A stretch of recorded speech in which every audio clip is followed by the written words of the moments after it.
नमस्कार। अभी हाल ही में लोवी इंस्टीट्यूट ने 2024 एशिया पावर इंडेक्स को जारी किया और भारत ने एशिया के सबसे शक्तिशाली देशों में जापान को पीछे करके तीसरा स्थान हासिल किया है और ये भारत के लिए एक बड़ी उपलब्धि है। इस इंडेक्स में सबसे पहला स्थान यूनाइटेड स्टेट ऑफ अमेरिका, दूसरा चाइना, तीसरा भारत और चौथा जापान रहा। अब अमेरिका तो जियोग्राफिकली एशिया का हिस्सा नहीं है, लेकिन इस रैंकिंग का पार्ट क्यों है, तो इसकी चर्चा हम आगे करेंगे।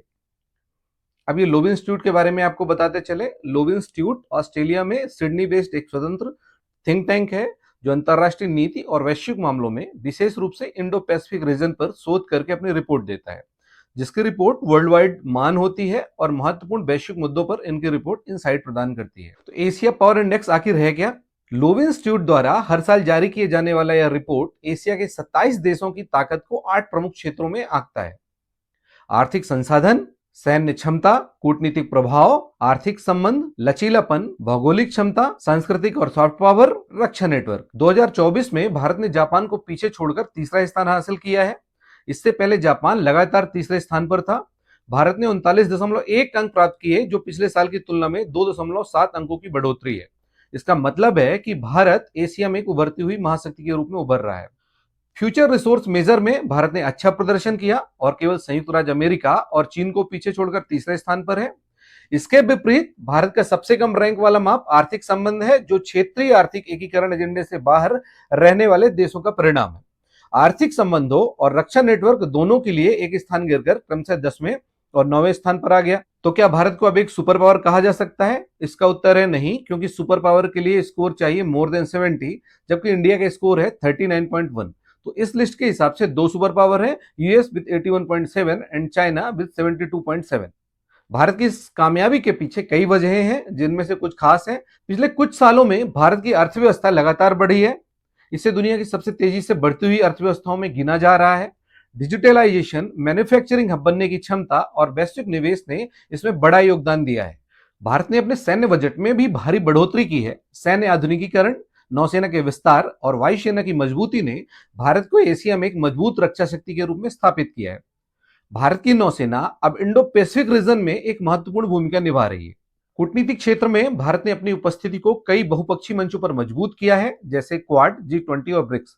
भारत ने अमेरिका, जापान, ऑस्ट्रेलिया और कई अन्य देशों के साथ साझेदारी को और मजबूत किया, जो एशिया में इसके प्रभाव को बढ़ाता है। लेकिन रिपोर्ट यह भी बताती है कि भारत की पूरी क्षमता का अभी तक उपयोग नहीं हुआ है।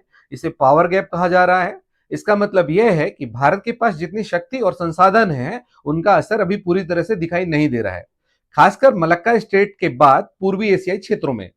आंतरिक आर्थिक असमानता और ढांचागत समस्याएं भारत की वृद्धि को धीमा कर सकती हैं और इसका प्रभाव विदेश नीति व रक्षा नेटवर्क पर भी काफी पड़ता है। अब बड़ा सवाल यह है कि अमेरिका, जो एशिया का हिस्सा नहीं है, फिर भी इस एशिया पावर इंडेक्स में क्यों है? तो इसका कारण है कि अमेरिका की एशिया में व्यापक सैन्य उपस्थिति है। जापान, दक्षिण कोरिया, गुआम में अमेरिका सैन्य ठिकानों और दक्षिण चीन सागर में उसकी नौसेना की सक्रियता इस क्षेत्र की सुरक्षा में उसकी मुख्य भूमिका दर्शाती है।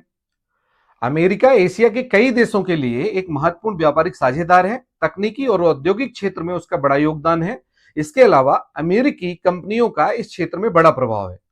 अमेरिका ने एशिया में कूटनीतिक क्षेत्रों में भी अपनी महत्वपूर्ण भूमिका निभाई है। इंडो पैसिफिक रणनीति, क्वाड जैसे संगठनों के जरिए अमेरिका ने एशिया में अपनी भागीदारी बढ़ाई है। अमेरिका मीडिया, तकनीकी कंपनियां और शैक्षिक प्रणाली का सांस्कृतिक प्रभाव भी बहुत ज्यादा गहरा है। तो दोस्तों, 2024 का एशिया पावर इंडेक्स ये बताता है कि एशिया में ताकत का संतुलन तेजी से बदल रहा है। भारत का तीसरे स्थान पर आना यह साबित करता है कि भारत अब एशिया में एक मजबूत शक्ति है और आने वाले वर्षों में और महत्वपूर्ण भूमिका निभाएगा। वहीं अमेरिका की मौजूदगी यह दर्शाती है कि इस क्षेत्र में उसकी पकड़ बहुत ज्यादा मजबूत और प्रभावशाली है। अगर आपको ये वीडियो जानकारीपूर्ण लगा हो तो इसे लाइक करें और चैनल को सब्सक्राइब करें। धन्यवाद।